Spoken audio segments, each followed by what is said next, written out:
إن مثل عيسى عند الله كمثل آدم خلقه من تراب ثم قال له كن فيكون الحق من ربك فلا تكن من الممترين فمن حاجك فيه من بعد ما جاءك من العلم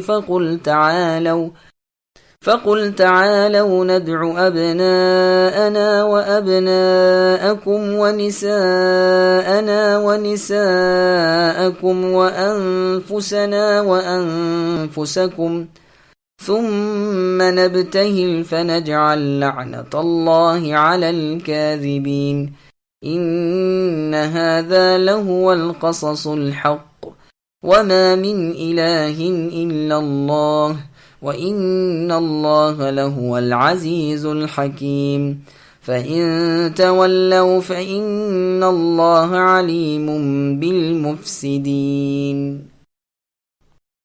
بے شک اللہ کے نزدیک عیسیٰ علیہ السلام کی مثال ہو بہو آدم علیہ السلام کی مثال ہے، جسے مٹی سے پیدا کر کے کہہ دیا کہ ہو جا، پس وہ ہو گیا۔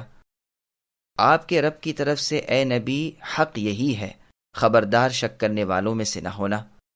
پس جو شخص آپ کے پاس اس علم کے آ جانے کے بعد بھی آپ سے اس میں جھگڑے، تو آپ کہہ دیجئے کہ آؤ ہم تم اپنے اپنے فرزندوں کو، اور ہم تم اپنی اپنی عورتوں کو، اور ہم تم خاص اپنی اپنی جانوں کو بلا لیں، پھر ہم بہزاری التجا کریں اور جھوٹوں پر اللہ کی لعنت ڈالیں۔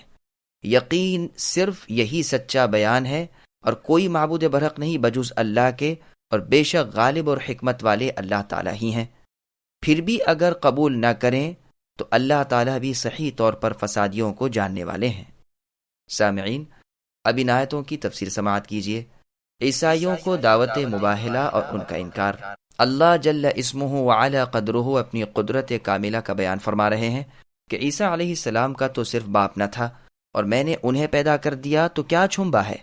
میں نے آدم علیہ السلام کو تو ان سے پہلے پیدا کیا تھا، حالانکہ ان کا بھی باپ نہ تھا بلکہ ماں بھی نہ تھی۔ مٹی سے پتلا بنایا اور کہہ دیا آدم ہو جا، اسی وقت ہو گئے۔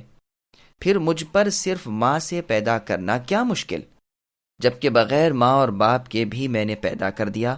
پس اگر صرف باپ نہ ہونے کی وجہ سے عیسیٰ علیہ السلام اللہ تعالیٰ کے بیٹے کہلانے کے مستحق ہو سکتے، تو آدم علیہ السلام بطریق اولا اس کا استحقاق رکھتے ہیں، یعنی وہ زیادہ لائق ہوتے ہیں تمہارے اس فاسد عقیدے کی بنیاد پر، اور انہیں خود تم بھی نہیں مانتے۔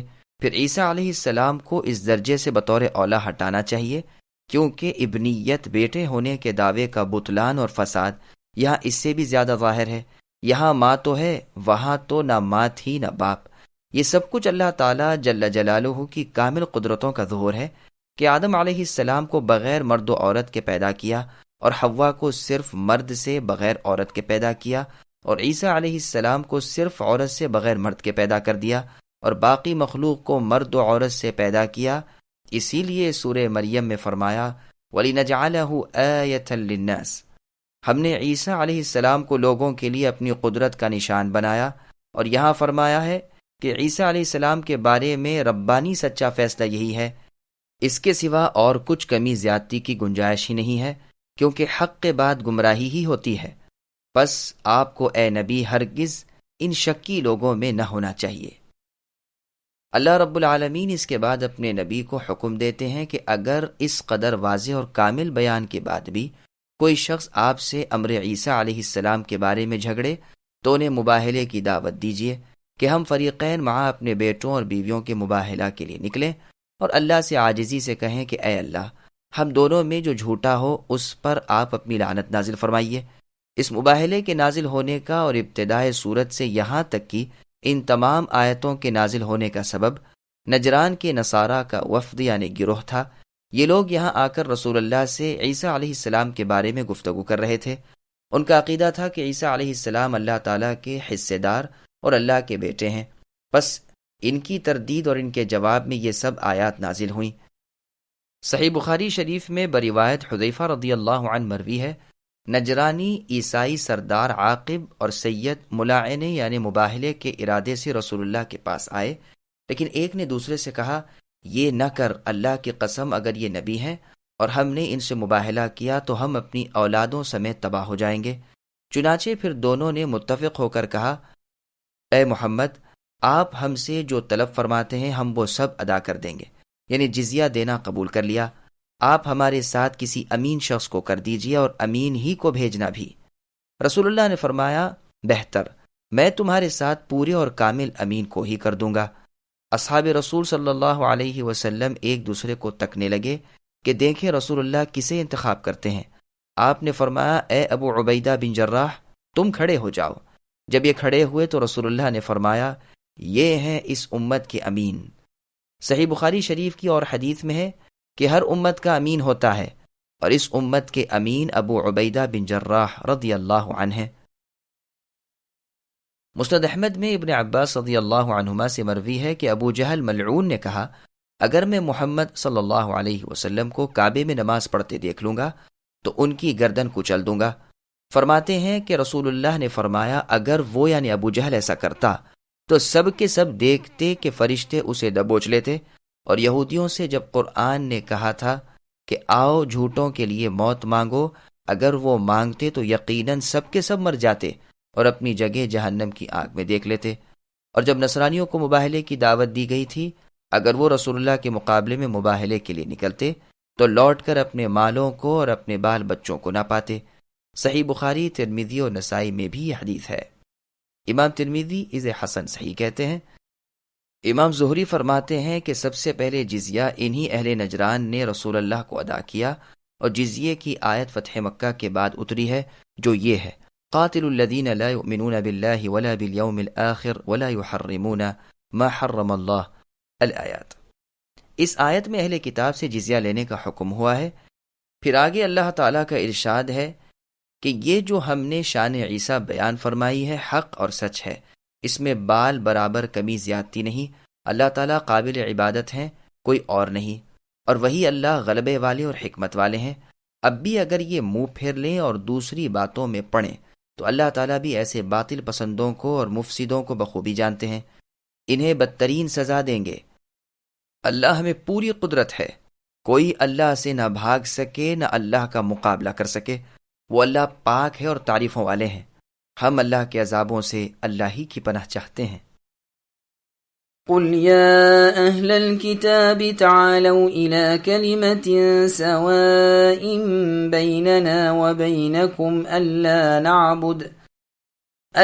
نعبد إلا الله ولا نشرك به شيئا ولا يتخذ بعضنا بعضا أربابا من دون الله فَإِن تَوَلَّوْا فَقُولُوا اشْهَدُوا بِأَنَّا مُسْلِمُونَ۔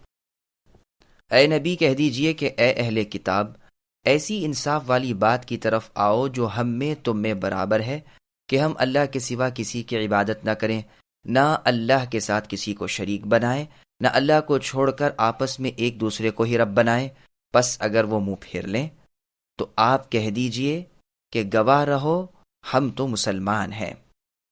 سامعین، اب اس آیت کی تفسیر سماعت کیجیے۔ عیسائیوں کو دعوت توحید۔ یہودیوں، نصرانیوں اور انہی جیسے لوگوں سے یہاں خطاب ہو رہا ہے۔ کلمے کا اطلاق مفید جملے پر ہوتا ہے، جیسے یہاں کلمہ کہہ کر پھر سواء کے ساتھ اس کا وصف بیان کیا گیا۔ سواء کے معنی عدل و انصاف والا، جس میں ہم تم برابر ہیں۔ پھر اس کی تفسیر کی کہ وہ بات یہ ہے کہ ایک اللہ کی عبادت کریں اور اللہ کے ساتھ نہ کسی بت کو پوجیں، نہ صلیب کو، نہ تصویر کو، نہ اللہ کے سوا کسی اور کو، نہ آگ کو، نہ کسی چیز کو، بلکہ تنہا اللہ اکیلے کو جن کا کوئی شریک نہیں ہے انہی کی عبادت کریں۔ یہی دعوت تمام انبیاء کرام علیہم السلام کی تھی، جیسے فرمان ہے، وَمَا أَرْسَلْنَا مِن قَبْلِكَ مِن رَّسُولٍ إِلَّا نُوحِي إِلَيْهِ أَنَّهُ لَا إِلَٰهَ إِلَّا أَنَا فَاعْبُدُونِ، یعنی آپ سے پہلے اے نبی جس رسول کو ہم نے بھیجا سب کی طرف یہی وحی کی کہ میرے سوا کوئی عبادت کے لائق نہیں، پس تم سب میری ہی عبادت کیا کرو۔ اور جگہ اللہ کا ارشاد ہے، وَلَقَدْ بَعَثْنَا فِي كُلِّ أُمَّةٍ رَّسُولًا أَنِ اعْبُدُوا اللَّهَ وَاجْتَنِبُوا الطَّاغُوتَ، یعنی ہر امت میں رسول بھیج کر ہم نے یہ منادی کرا دی کہ اللہ کی عبادت کرو اور اللہ کے سوا سب سے بچو۔ پھر فرماتے ہیں، کہ آپس میں بھی ہم اللہ کو چھوڑ کر ایک دوسرے کو رب نہ بنا لیں۔ ابن جریج رحمہ اللہ فرماتے ہیں یعنی اللہ کی نافرمانی میں ایک دوسرے کی اطاعت نہ کریں۔ عکرمہ فرماتے ہیں کسی کو سوائے اللہ کے سجدہ نہ کریں۔ پھر اگر یہ لوگ اس انصاف والی دعوت کو بھی قبول نہ کریں تو انہیں اپنی اطاعت گزاری پر گواہ بنا لیجئے۔ ہم نے بخاری کی شرح میں اس واقعے کا مفصل ذکر کر دیا ہے، جس میں ہے کہ ابو سفیان رضی اللہ عنہ جب دربار قیصر میں بلوائے گئے اور شاہ قیصر روم نے رسول اللہ کے نسب کا حال پوچھا تو انہیں باوجود کافر اور دشمن رسول ہونے کے آپ کی خاندانی شرافت کا اقرار کرنا پڑا اور اسی طرح ہر سوال کا صاف اور سچا جواب دیا۔ یہ واقعہ صلح حدیبیہ کے بعد کا اور فتح مکہ سے پہلے کا ہے۔ اسی باعث قیصر کے اس سوال کے جواب میں کہا کیا وہ یعنی نبی صلی اللہ علیہ وسلم بد عہدی کرتے ہیں؟ ابو سفیان نے کہا نہیں کرتے، لیکن اب ایک معاہدہ ہمارے اور ان سے ہوا ہے، نہ جانے اس میں وہ کیا کریں۔ یہاں صرف یہ مقصد ہے کہ ان تمام باتوں کے بعد رسول اللہ کا نام مبارک پیش کیا جاتا ہے، جس میں بسم اللہ الرحمن الرحیم کے بعد یہ لکھا ہوتا ہے کہ یہ خط محمد صلی اللہ علیہ وسلم کی طرف سے ہے جو اللہ کے رسول ہیں، ہرقل کی طرف جو روم کا بادشاہ ہے، اللہ کی طرف سے سلام ہو اسے جو ہدایت کا متبع ہے۔ اس کے بعد اسلام قبول کر سلامت رہے گا، اسلام قبول کر اللہ تجھے دوہرا اجر دیں گے، اور اگر تو نے منہ موڑا تو تمام رئیسوں کے گناہوں کا بوجھ تجھ پر رہے گا۔ پھر یہی آیت لکھی تھی۔ یہ روایت صحیح بخاری میں تفصیل کے ساتھ مروی ہے۔ امام محمد بن اسحاق وغیرہ نے لکھا ہے کہ اس سورت یعنی سورہ آل عمران کی شروع سے لے کر 80 سے کچھ اوپر تک آیات وفد نجران کے بارے میں نازل ہوئی ہیں۔ امام زہری رحمہ اللہ فرماتے ہیں سب سے پہلے جزیہ انہی لوگوں نے ادا کیا ہے، اور اس میں مطلقاً خلاف نہیں ہے کہ آیت جزیہ فتح مکہ کے بعد اتری ہے۔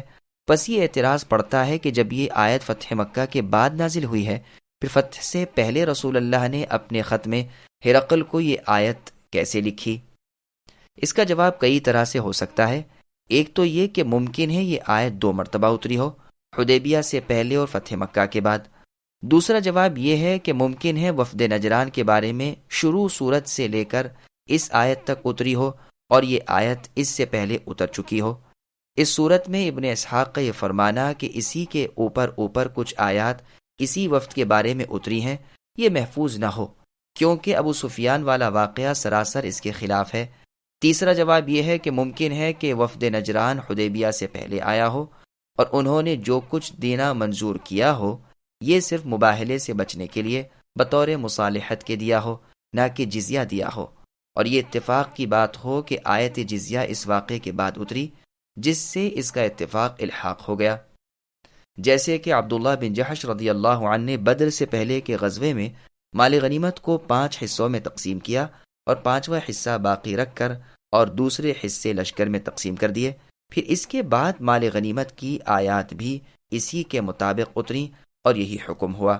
چوتھا جواب یہ ہے کہ احتمال ہے کہ رسول اللہ نے اپنے خط میں جو ہرقل کو بھیجا اس میں یہ بات اسی طرح بطور خود لکھی ہو، پھر رسول اللہ کے الفاظ ہی میں وحی بھی نازل ہوئی ہو، جیسے کہ عمر بن الخطاب رضی اللہ عنہ کے پردے کے حکم کے بارے میں اسی طرح آیت اتری، اور بدری قیدیوں کے بارے میں انہی کی موافقت میں فرمان باری تعالی نازل ہوا، اور منافقوں کا جنازہ نہ پڑھنے کی بابت بھی انہی کی بات قائم رکھی گئی، اور مقام ابراہیم کو مصلی بنانے کی بابت بھی اسی طرح وحی نازل ہوئی۔ عسى ربه ان طلقكن بھی انہی کی موافقت میں اتری، پس یہ آیت بھی اسی طرح رسول اللہ کے فرمان کی موافقت میں ہی اتری ہو، یہ بہت ممکن ہے، واللہ اعلم۔